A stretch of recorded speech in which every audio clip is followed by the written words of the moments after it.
Hey guys, Sarah here from Recovering Book Hoarder, and today we are going to be doing my shelf spotlight for February. So this is a series that I started in January, and each month we are going to feature one of these shelves on one of my several bookcases. This month we are going to feature a shelf from my Already Read collection. This is actually where I used to tape before I had my room that I finished in there.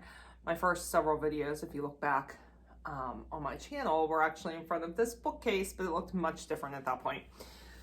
So I figure, I don't know, I like starting at the bottom. So today we're going to look at this shelf down here.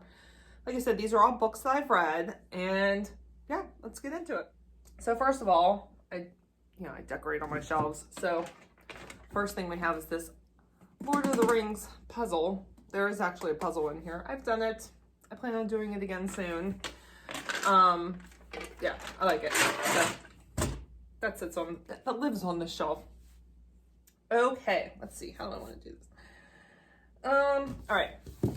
First, we have Dave Ramsey's Total Money Makeover, and this book changed the life of my husband and I, along with several of my family members, including my mom and dad. And when we started doing this, we were in a lot of debt. We pretty much lived on credit cards. I had to keep my one bank account just because it had overdraft protection and I didn't get charged if we went into overdraft. My brother had gotten the course as a wedding gift, him and his wife. And after he went through it, said, you have to read this. And he got us all the books. We read it, we implemented, and within 2 years, we had paid off all of our credit cards. All we have left is my student loan, our mortgage, and car payments. That's it. We are a cash system in our house, and we do not go into overdraft. We always have a cushion. We have $1,000 that's an emergency fund, and I cannot recommend his system enough. Everybody can do his system. He has a podcast. Yeah, I know that there's some controversy about Dave Ramsey, but I gotta tell you, this system worked for us. I never ever thought that I would be living on cash, and we do. So yes, wonderful book. And then we have, let's see, Hind's Feet on High Places, an engaging visual journey by Hannah Hurnard. Yeah, and this is actually an allegory, and it is based on the Song of Solomon, and it is beautiful. It's absolutely beautiful. There's like artwork throughout it. So let me give you an example. So like, for these beautiful watercolors illustrate throughout the entire thing. And I read this last year, and I still think on it. All of a sudden I'll get like something in my head from this. It's just so beautiful. Let me just find a little piece to read. So like, for example, first she said, I learned that I must accept with joy all that you allowed to happen to me on the way and everything to which the path led me. That I was never to try to evade it, but to accept it and lay down my own will on the altar and say, behold me, I am thy little handmaiden, acceptance with joy. It's just, oh, it's beautiful. Oh, here's another picture. Look how beautiful that picture is. I mean, the artwork alone is just wonderful, but the story is just a story I think I'm going to hold close to my heart, like, forever. Excellent. Then we have The Best Gift You Can Ever Give Your Parents by Dennis Rainey. And this inspired me to want to actually do this, the gift that I talk about in here for my parents. I haven't done it yet, but I do intend to at some point. So I don't want to say too much about it, just in case they might watch this video, but if you're ever looking for a meaningful gift to give to your parents and you're an older child, you should read this. Very good. Why Did Jesus, Moses, the Buddha, and Muhammad Cross the Road by Brian D. McLaren. And this is about how to live in an interfaith world as a Christian, but loving each other, accepting each other for what we are, and not like constantly trying to convert other people. And this is very poignant in our world today, I feel like. And yeah, it was good. I liked it. All right, then we have the Made to Crave devotional and the book Made to Crave by Lisa TerKeurst. And this is all about food addiction, or really addiction of any kind, and how we are born with a God-shaped hole in our heart, and that we are made to crave. And because we're craving God to fill that space, we don't always recognize that's what it is. And instead we fill it with other things that are not healthy for us. And I know it spoke to my life a lot. So if you are someone that deals with addiction, especially food addiction, which has always been a downfall for me, then I would highly recommend this. Even goes back and looks at how like the core of Eve's temptation was done with food. Obviously, the core of Eve's temptation was she wanted to be like God, knowing good and evil. But we can't ignore the fact that the serpent used food as a tool in the process. If the very downfall of humanity was caused when Eve surrendered to a temptation to eat something she wasn't supposed to eat. Yeah. Very good. And the devotional was really good also. I did not read them alongside each other. Like, I read the Made to Crave book, and then I think about a year later, I read the devotional. Breaking the Stronghold of Food by Michael Brown. Can you see a pattern here? So yeah, this is about how to break the stronghold that food addiction has over you. Food is one of those addictions that's like, you can't just cut yourself off from it because you have to eat to live. And so you have to find a healthy way to survive and to deal with that addiction, aside from stopping cold turkey, because you can't just stop eating. So I did find that helpful also. Peace Be With You, Monastic Wisdom for a Terror-Filled World by David Carlson. I read this one a really long time ago, but I mean, it was good. Look at all my, these are all my annotations here. So this was written on the 10-year anniversary of 9/11.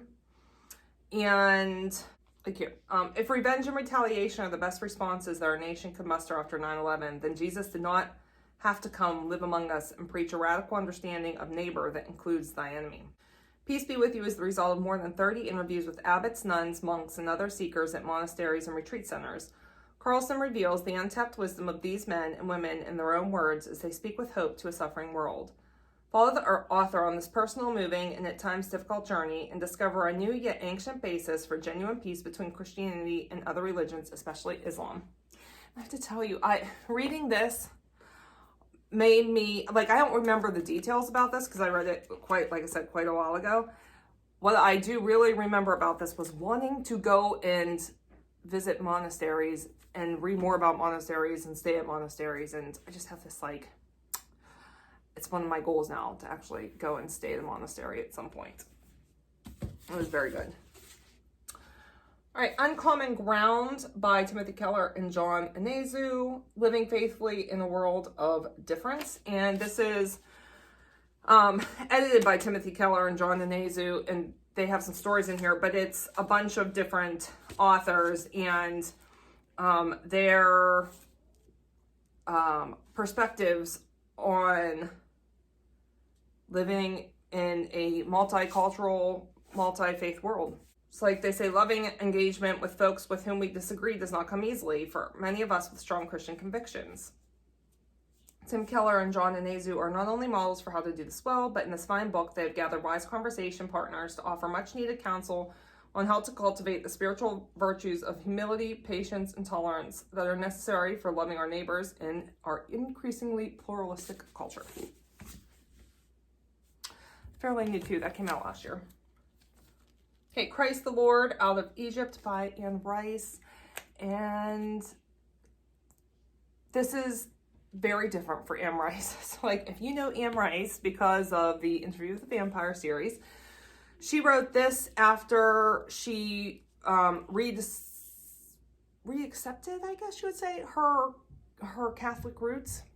And this is a story of the lost years of Jesus. So like, imagining what happened to him from the time that we see him as a little boy. I think the last time we see him is whenever he's in the temple and they come, you know, he gets not left behind, but he goes to the temple and everybody leaves. I think he's about 12 maybe. And then Mary and Joseph go back and find him there and he's teaching. And then you don't see Jesus again until he's like 30, I think. And, oh, I just found the bookmark. And so this is the story of those lost years and like what that could have looked like. So actually it starts at age 7 and then goes, and prior to his being crucified. It's been so long since I've read this. I want to say like he's in his late 20s when this ends. There was a movie based on this book, and I really enjoyed it. It's very good too. Okay, The Mystery of God's Will by Charles Swindoll. What does he want for me? And this is exactly what it sounds like. So it's like how to recognize God's will in your life. You're gonna see that there's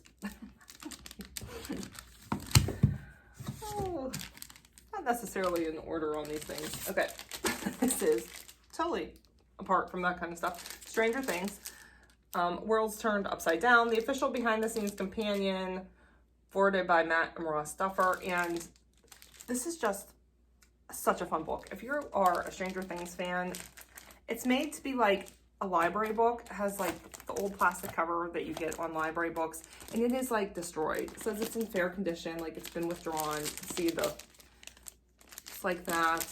And there's just so many behind the scenes things. There's like great pictures in here, stills from the show, like the Dungeons and Dragons sheets from each of the kids, character, like in-depth character exams and things like that. So if you like Stranger Things, if you're a fan of Stranger Things, you need this book. All right, let's see. There's a lot of books on this shelf. Okay, this is the Manual for Spiritual Warfare.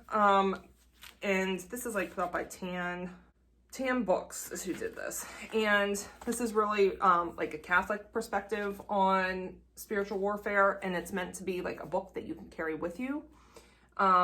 So that if you experience spiritual warfare, you can pull it out and use some of the stuff in here. And there's scripture, there's quotes from saints, there's church teachings about spiritual warfare, what are our weapons against spiritual warfare, all that stuff. So good. I have got the Letters to the Church video series here because I was going to do like a study at church before COVID hit and ended up not doing that. Breakthrough by Joyce Smith, Miraculous True Story of a Mother's Faith and Her Child's Resurrection.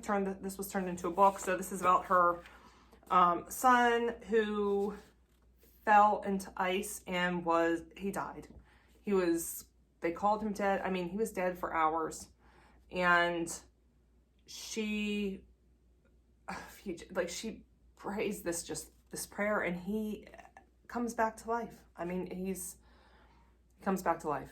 And he should be brain dead. He should have his organs shouldn't work. I mean, it was just unreal. And he survived and had no lasting effects. And it's his mom's story. It's very good. Okay, another book by Lisa Turkhurst, Unglued, Making Wise Choices in the Midst of Raw Emotions, because we all need that. Through Gates of Splendor by Elizabeth Elliot. This is the story of missionaries that went to make contact with the Auca Indians and were murdered while they were doing that. This is written by the wife, Elizabeth, of one of the men that was murdered, and then how they like continued their work after their husbands were murdered. It's an amazing story. The Ragamuffin Gospel by Brendan Manning, and this was okay. I didn't love this as much as some people did. There were some good takeaways in here, which is why I kept it, but it was not one of my favorites, but still held on to it. So I Can Only Imagine by Bart Miller. This is a memoir, the lead singer for Mercy Me. This was also turned into a movie as well with, who played the dad? I want to say Kevin Costner, and it was not Kevin Costner.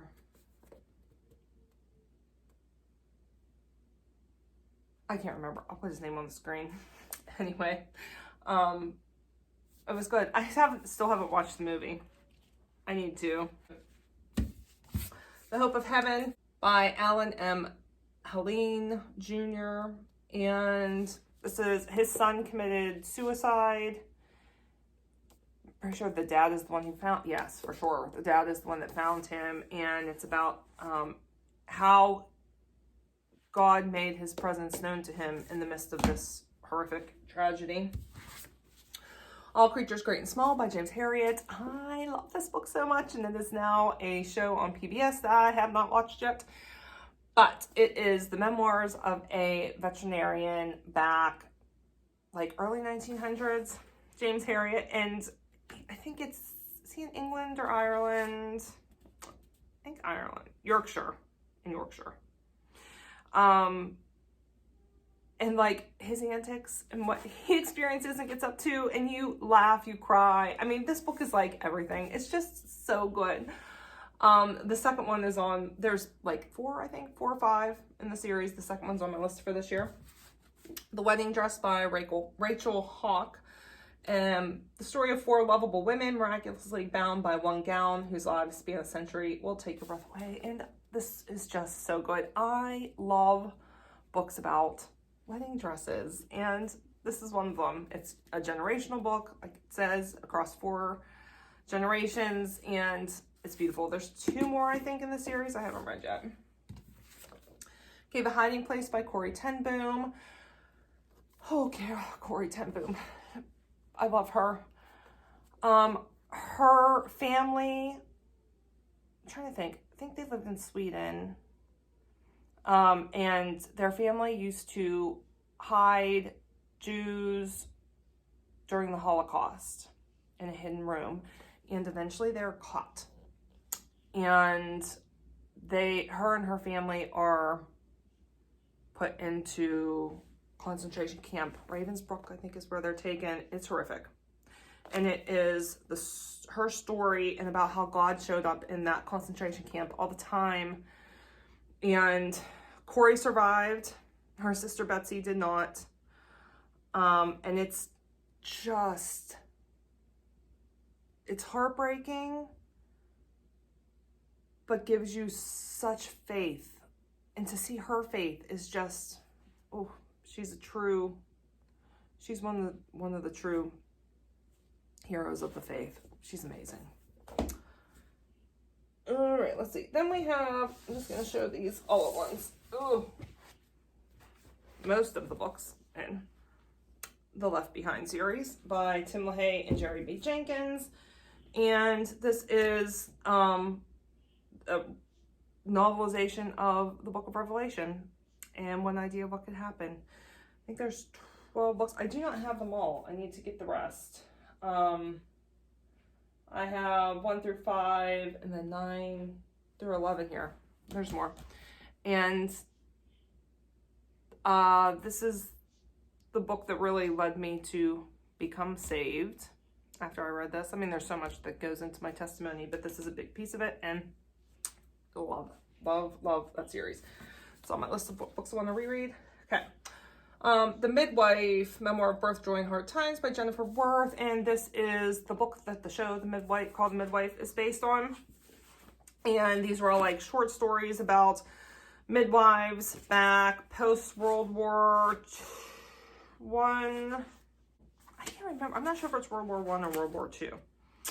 But she's a midwife like in just the most destitute of areas, and like what that looks like, and it's really good. I mean, it's another one where you laugh and cry and are astounded that anybody survived childbirth at that point, or any kind of illness, given what they were working with, and it's really good. I've got the rest of those too. That's book one. I've only read book one so far.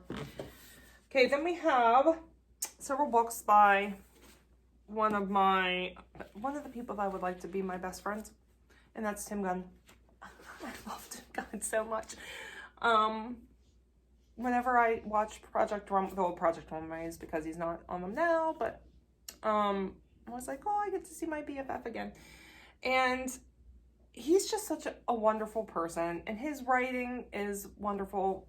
He's really good. I've read all of his books. I have them all. There's that one. There's The Natty Professor, A Guide to Quality, Taste, and Style, and Tim Gunn's Fashion Bible. And I want him to write more because I miss him. I love his writing. I love him. And yeah, love his books. All right, then we have The Office, The Untold Story of the Greatest Sitcom of the 2000s by Andy Green. And if you are a fan of The Office, this is a must-own, must-read. It has, if you saw where I talked about the Game of Thrones book that I just read, this is just like that. This goes, I mean, everybody involved in the show is in here and gives background on the show, talks about like the favorite episodes of all time and things like that. Excellent. All right, then we've got the last ones here. 4 Downton Abbey books. So I've got The World of Downton Abbey by Jessica Fellows. Behind the Scenes at Downton Abbey by Emma Rowley. The Chronicles of Downton Abbey, A New Era by Jessica Fellows and Matthew Sturgis. And the last one on this shelf, A Year in the Life of Downton Abbey, Seasonal Celebrations, Traditions, and Recipes by Jessica Fellows. Can't tell, fan of Downton Abbey. So that's it. This is my shelf spotlight. Have you read any of these? What are your thoughts? Do you agree with me? Is there anything you'd like to read now that you've seen it? Yeah, love to interact with you guys down in the comments.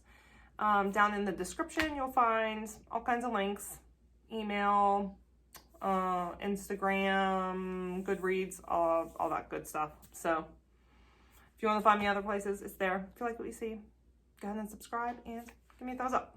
All right, bye.